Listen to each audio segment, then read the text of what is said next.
الحمد لله رب العالمين وبنعمته تتم الصالحات أشهد أن لا إله إلا الله وحده لا شريك له وأشهد أن محمدا عبده ورسوله الكريم اللهم صل وسلم على نبينا المصطفى محمد وعلى آله وأصحابه أجمعين أما بعد رب اشرح لي صدري ويسر لي أمري واحلل عقدة من لساني yafqahu qawli. Segala puji bagi Allah, kemudian salawat dan salam kepada Rasulullah, pada keluarga dan seluruh sahabat-sahabatnya.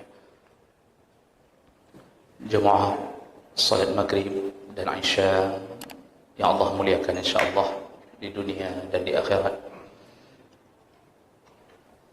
Setelah kita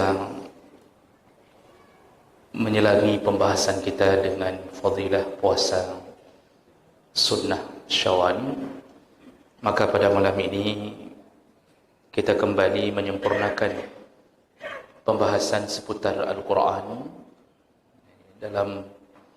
Dalam puluhan pertemuan kita sudah membahas fadilah surat demi surat, dan sebelumnya juga kita sudah membahas tentang fadilah membaca, menghafal Al-Quran.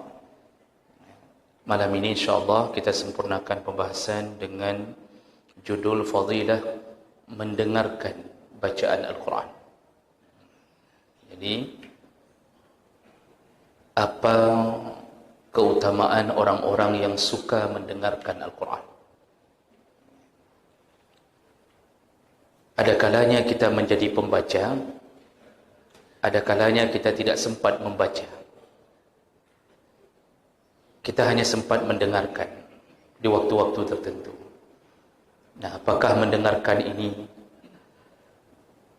punya pahala yang sama dengan membaca, dan seberapa besar fungsi dan hikmah di balik mendengarkan Al-Quran? Jemaah maka Allah Subhanahu wa taala, maka kita dapatkan melalui ayat-ayat Allah dan hadis-hadis Rasulullah bahawa mendengarkan Al-Quran juga punya fadilah. Jadi bukan hanya membacanya yang mendapatkan keutamaan dari Allah, mendengarkannya pun menjadi salah satu keistimewaan tersendiri. Dan fadilah pertama yaitu mendengarkan Al-Quran bisa menjadi salah satu penyebab mendapatkan hidayah dari Allah Subhanahu wa taala. Allah Subhanahu wa taala menyebutkan dalam surat Az-Zumar ayat 18, allazina yattabi'una al-qawla allazina yastami'una al-qawla fayattabi'una ahsana. Kata Allah, orang-orang yang mendengarkan al-qawl, orang-orang yang mendengarkan perkataan. Nah, para ahli tafsir mengatakan yang dimaksud dengan qawla di sini adalah qaul Allah, orang-orang yang mendengarkan kalam Allah. Fayattabi'una ahsana, lalu dia mengikuti kebaikan-kebaikan yang disebutkan dalam Al-Quran tersebut, dalam kalam Allah tersebut. Ulaika alladzina hadahumullah, maka mereka lah golongan orang-orang yang akan mendapatkan hidayah dari Allah. Jadi di sini Allah ingin katakan bahawa dengan mendengarkan perkataan Allah juga menjadi salah satu penyebab datangnya petunjuk dari Allah. Tentunya petunjuk itu tergantung izin Allah kepada orang lima yasha, yang diinginkan Allah. Makanya Allah Subhanahu wa taala mematenkan bahawa Quran itu menjadi salah satu petunjuk untuk mengetahui mana jalan yang lurus. Makanya Allah mengatakan dalam surat Al-Isra ayat 9, inna hadzal Quran yahdi lillati wa aqwam hiya aqwam. Quran itu bisa menunjuki kepada jalan-jalan yang lebih lurus. Dan ini salah satu daripada fungsi mendengarkan Al-Quran. Dan itu terbukti melalui sejarah. Ada beberapa riwayat melalui hadis-hadis yang sahih dan hasan, beberapa cerita, kisah tentang hidayah Allah turun dengan mendengarkan Al-Quran. Salah satu yang paling masyhur adalah kisah masuk Islamnya Umar bin Khattab radhiyallahu anhu, yang disebutkan melalui hadis riwayat Tirmizi. Diceritakan bahawa Umar bin Khattab pada suatu hari memanggul pedangnya lalu menuju ke rumah Rasulullah untuk membunuh Rasulullah. Dan di tengah jalan dia bertemu dengan salah seorang dari Bani Zuhrah. Lalu kemudian orang itu bertanya, "Engkau mau ke mana wahai Umar?" Umar mengatakan, "Aku ingin membunuh Muhammad." Lalu laki-laki ini mengatakan, "Kalau engkau membunuh Muhammad, apakah engkau bisa berlari dari pembalasan Bani Hashim dan Bani Abdul Muttalib?" Umar mengatakan, "Atau engkau sudah mulai membela Muhammad juga?" Lalu kata laki-laki ini, "Wahai Umar, ketahuilah, ada berita yang lebih dahsyat untukmu, bahawa adikmu dan adik iparmu pun sudah ikut agama Muhammad." Ketika mendengarkan itu, langsung Umar berbelok ke rumah adik perempuannya. Dan di sana dia menemukan adiknya dan adik iparnya, yaitu Khabbab bin Al-Arat. Mereka bersembunyi ketika datangnya Umar. Dan ketika itu mereka sedang baca Al-Quran. Lalu Umar memukul adik iparnya ketika ditanya apakah mereka sudah mengikuti agama Muhammad. Dan Khabbab mengatakan, "Kebenaran bukan pada dirimu wahai Umar. Kami menemukan kebenaran pada ajaran Muhammad sallallahu alaihi wasallam." Akhirnya dipukulnya, diinjak, lalu keluar adik perempuannya untuk membela suaminya, dan adik perempuannya pun ditampar sampai mengeluarkan darah. Nah, kemudian karena merasa iba kepada adiknya, Umar bertanya, "Yang tadi kalian baca apa? Berikan untukku." Lalu adik perempuannya mengatakan, "Engkau tidak boleh memegangnya dan tidak boleh membacanya kecuali engkau bersuci." Karena Umar tidak tahu cara berwuduk, akhirnya dia mandi lebih dahulu. Dalam hadis ini disebutkan, karena penasarannya adiknya baca apa, dia mandi. Lalu kemudian baru diizinkan memegang lembaran yang dibaca. Ternyata yang dibaca adalah surat Taha, dan Umar mengulang bacaan itu dari mulai ayat ke-1 sampai ayat ke-14. Disitulah Umar bergetar. Lalu kemudian Umar bertanya, "Di mana Muhammad? Tunjukkan aku di mana Muhammad sekarang.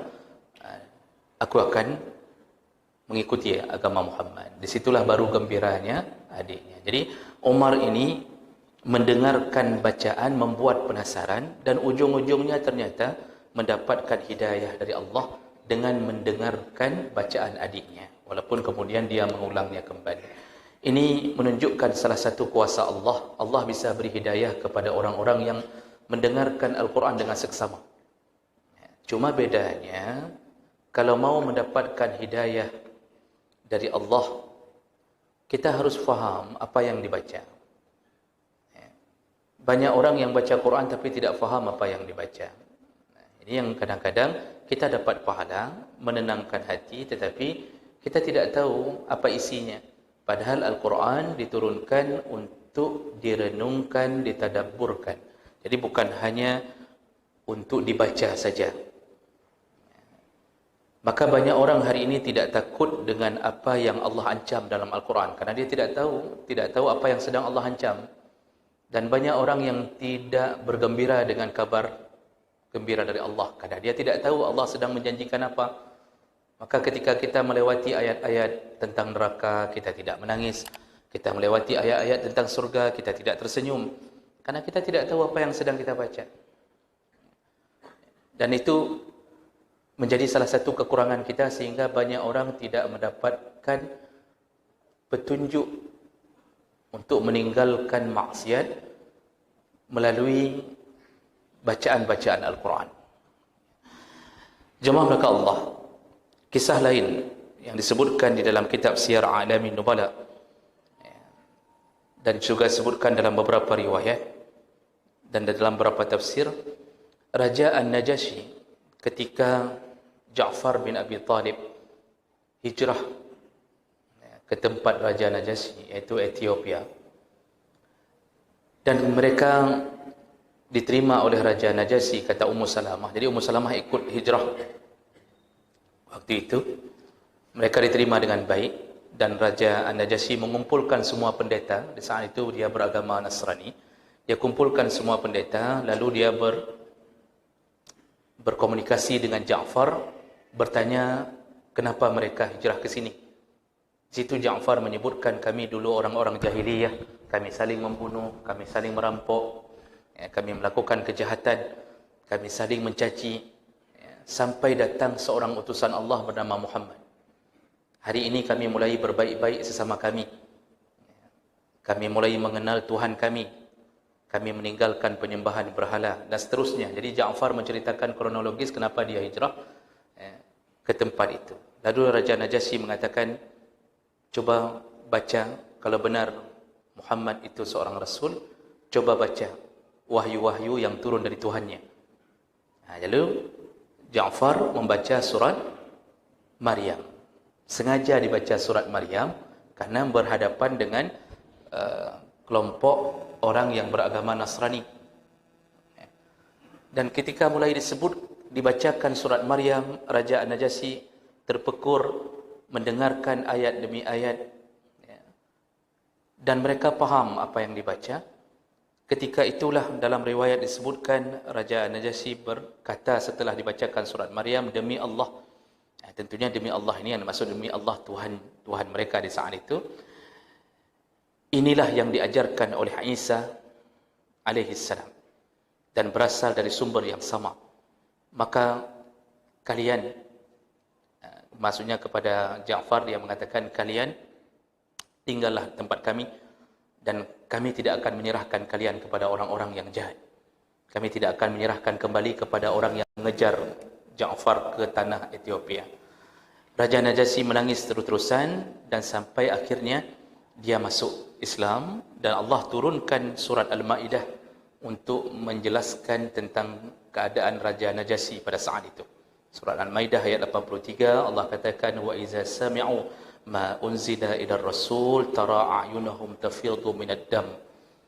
Jadi Allah mengatakan, ketika mereka mendengarkan Al-Quran, maka berlinanglah air mata mereka, dipenuhi air mata di mata mereka, mimma arafu minal haq, karena mereka tahu kebenaran telah datang dari Allah. Para ulama atau ahli tafsir, Ibnu Jarir At-Tabari, Imam Az-Zuhri mengatakan ayat ini turun berkenaan tentang Raja Najasyi yang mendengarkan ayat-ayat Al-Quran sehingga dia akhirnya masuk Islam. Dalam kisah lain juga disebutkan dalam kitab Siyar A'lamin Nubala oleh Imam Az-Zahabi, Fudail bin Ayas, salah seorang ulama besar di masa tabi'in. Fudail bin Ayas ini hidup di abad kedua Hijriah, dan beliau meninggal tahun 187 Hijriah. Beliau ini sebelum menjadi seorang ulama besar,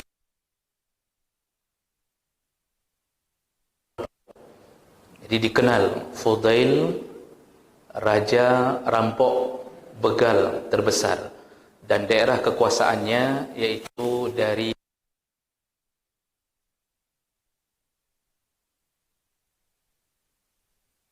dan ini berada di daerah Iraq.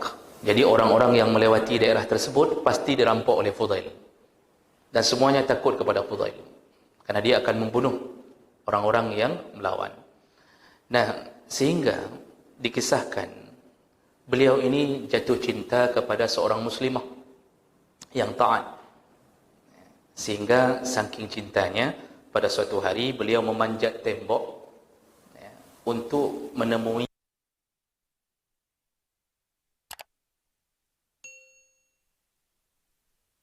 dia, mendengarkan perempuan yang dicintainya sedang membaca surat Al-Hadid ayat 16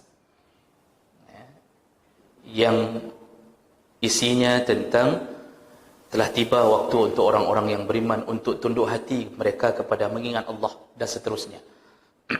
Fudail terdiam di atas tembok sambil mendengarkan itu. Lalu dia tiba-tiba berlinang air matanya. Dan ketika dia mengingat ayat Allah bahwa seharusnya sudah tiba waktunya dia bertobat dan beriman kepada Allah. Dan dia jatuh dari tembok, tersungkur, dan dia berkata di hatinya, seharusnya aku sudah tiba waktuku untuk bertaubat kepada Allah.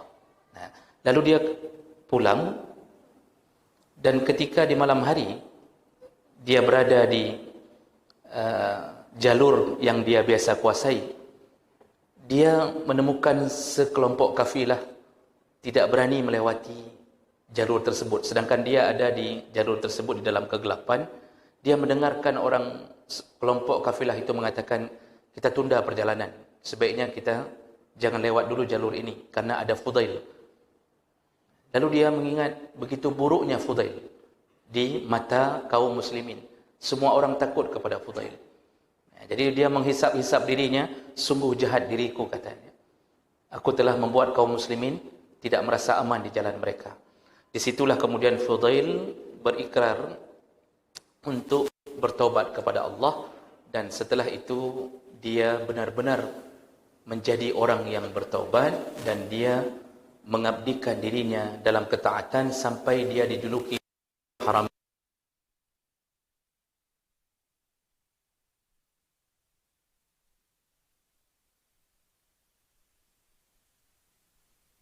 Dan murid-muridnya adalah orang-orang yang menjadi guru-guru Imam Bukhari, guru-guru Imam Muslim, termasuklah Abdullah bin Mubarak, Abdul Rahman bin Mahdi, Yahya bin Sa'id, Sufyan bin Uyainah. Itu menjadi murid-muridnya dan semua menjadi ulama besar. Bayangkan seorang perampok tersentuh hati mendengarkan surat Al-Hadid ayat 16 dan dia mendapatkan hidayah dari Allah Subhanahu wa taala. Ini dikisahkan oleh Imam Az-Zahabi di dalam kitabnya Siyar A'lamin Nubala.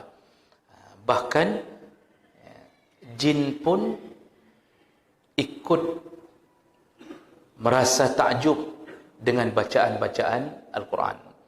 Allah sebutkan dalam surat Al-Jin ketika sekelompok jin mendengarkan bacaan Nabi SAW, dan mereka akhirnya masuk Islam, sebahagiannya bersyahadat. Maka jin, ada jin yang juga beragama Islam. Cuma jin beragama Islam ini, kalau mereka benar-benar beriman, maka mereka tidak akan mengganggu sesama kaum muslimin. Jadi hati-hati bagi para peruqyah yang kadang-kadang merasa bahwa ada pasien yang diganggu oleh jin muslim. Karena jin muslim tidak akan mengganggu sesama kaum muslimin.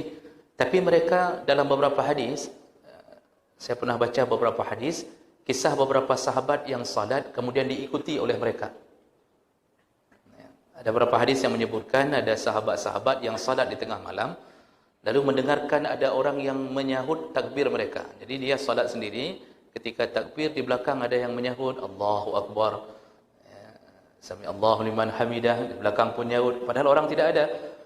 Sampai sahabat ini melarikan diri gara-gara itu. Dilaporkan ke Rasulullah. Rasulullah mengatakan itu jin muslim yang ikut salat bersamamu. Ya, walaupun jin muslim, tapi kalau sudah bersuara tanpa wujud, kan payah ada peluang sih, Pak. Tapi mereka tidak bermaksud mengganggu. Jadi yang mengganggu itu selalu yang berusaha menjatuhkan keimanan kita. Jadi yang kerasukan-kerasukan itu bukan jin muslim yang sengaja mengganggunya. Itu pasti ada usaha-usaha. Dan itu bukan target utama. Kerasukan itu bukan target utama. Target utamanya adalah mensyirikkan.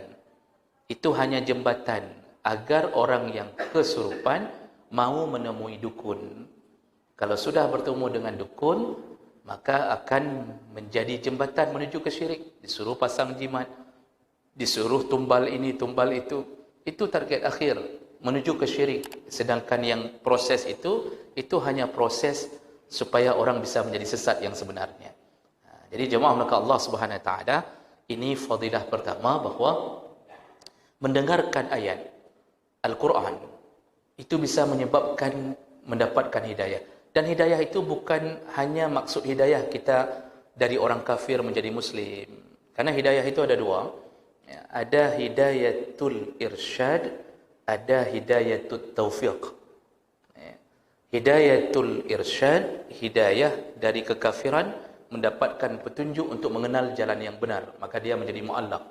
Itu seperti Umar bin Khattab dan orang-orang sahabat yang dari kafir mendapatkan Islam. Tapi ada orang yang sudah mendapatkan hidayatul irsyad, tidak mendapatkan hidayatul taufiq. Ada orang yang sudah Islam, banyak kita banyak Islam. Orang Aceh Islam, kecuali satu dua. Apakah semua yang sudah Islam kemudian mendapatkan hidayatul taufik? Tidak. Buktinya banyak yang sudah Islam tidak mendekat ke Allah. Bahkan melawan Allah. Salat tidak, puasa Ramadan tidak, ya, disibukkan dengan maksiat, ya, berzina. Itu mereka belum dapat hidayatul taufik. Makanya Al-Quran bisa memberi hidayatul irsyad, juga bisa memberi hidayatul taufik.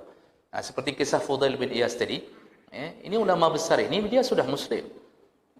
Tapi dia tidak dapat hidayatul taufik sampai mendengarkan ayat Quran. Makanya salah satu cara agar kita mendekat ke Allah, sering-seringlah mendengarkan Al-Quran.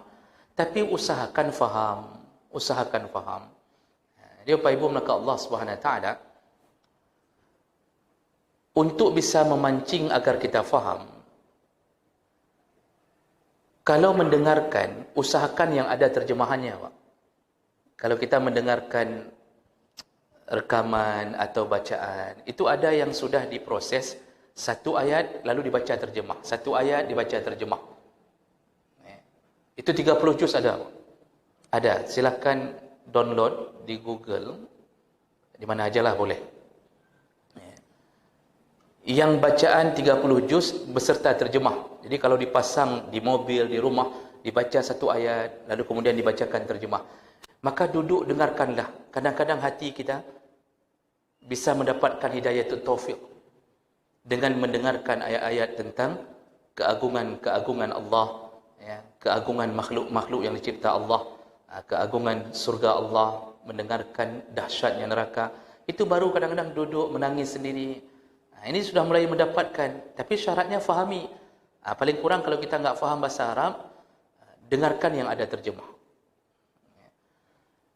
Itu fadilah pertama dari mendengarkan ayat Al-Quran.